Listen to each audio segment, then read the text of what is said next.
Merci de nous rejoindre sur Radio J. Bon réveil. Tout de suite, Serge Rafal nous a rejoint pour sa chronique. C'est bon pour la santé. Bonjour Serge. Bonjour Ilana. Alors ce matin, on va évoquer un sujet qui fait de plus en plus débat, un sujet qui porte à de nombreuses controverses, en France surtout. Il s'agit des vaccins.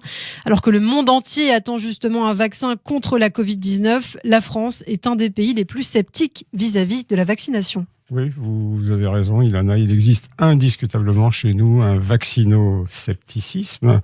Ça a été confirmé par une grande enquête réalisée l'an passé par l'Institut de sondage Gallup sur près de 140 000 personnes de plus de 15 pays, de 15 ans dans 144 pays. Oui. Et nous sommes effectivement le pays du monde le plus sceptique.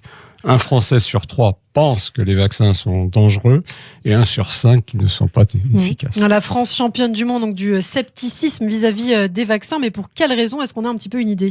Une singularité française au pays de Pasteur. Ouais. Alors la raison principale, fort simpliste et très peu argumentée, est que la vaccination est un acte contre nature, donc nuisible. Et l'évidence est niée pour les opposants à la vaccination. Ce sont en fait les soins et l'hygiène qui ont permis la disparition de certaines maladies et pas le vaccin. Et que multiplier les vaccins nuirait au système immunitaire qui ne pourrait plus remplir ses fonctions.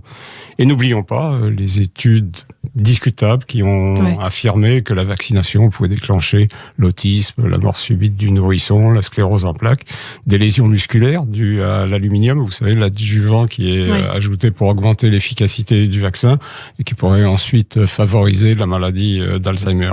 Et bien sûr, un petit peu de théorie du complot avec une collusion supposée entre Big Pharma et les autorités sanitaires, sans oublier l'atteinte à nos libertés individuelles, débat qui ressurgit d'ailleurs à propos de certaines mesures contre la Covid. D'où la décision discutée des 11 vaccins désormais obligatoires chez les nouveau-nés depuis 2018. En effet, Ilana, en janvier 2018, 8 vaccinations, auparavant seulement recommandées, sont devenues obligatoires. La coqueluche, les méningites B et C, l'hépatite C, le pneumocoque, les oreillons, la rougeole, la rubéole, auxquels on rajoute diphtérie, tétanos, polio, qu'il était déjà, ce qui fait 11. Il y aura probablement, je pense, une mise à jour, puisque vous avez appris que la polio avait officiellement disparu de l'Afrique cette semaine. Ouais, c'est tout récent, en effet, c'est ce qui a été fait en pratique. Oui, donc ces vaccinations, là maintenant, sont toutes pratiquées dans les 18 premiers mois pour les enfants nés après le 1er janvier 2018. Elles sont exigibles pour l'entrée, le maintien en collectivité. Et pour éviter les passe-droits, la Haute Autorité de Santé a rappelé que les contre-indications médicales définitives à la vaccination étaient extrêmement rares. Allergie grave connue à l'un des composants du vaccin, immunodépression congénitale ou acquise. Oui, donc pas vraiment de raison pour refuser de se faire vacciner.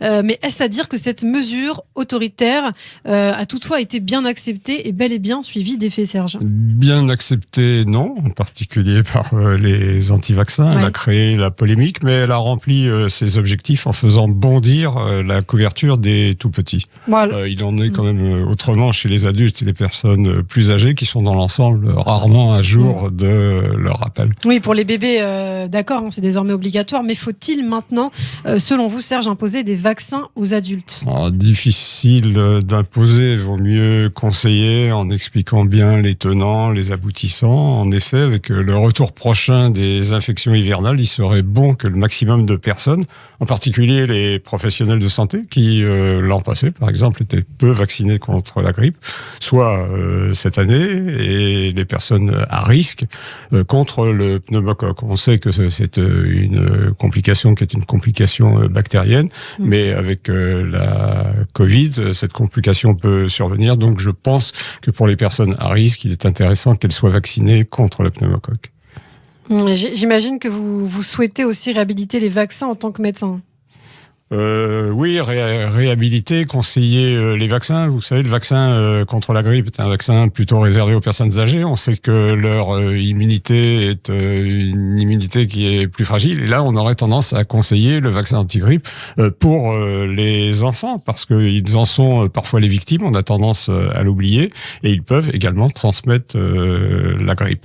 Alors, la réhabilitation, bien sûr, je dirais, abat cette exception française. La vaccination, ça constitue, malgré les polémiques, une des avancées les plus importantes Évidemment. de l'histoire de la médecine. Merci Serge, qu'on retrouvera dès demain pour une toute nouvelle chronique santé.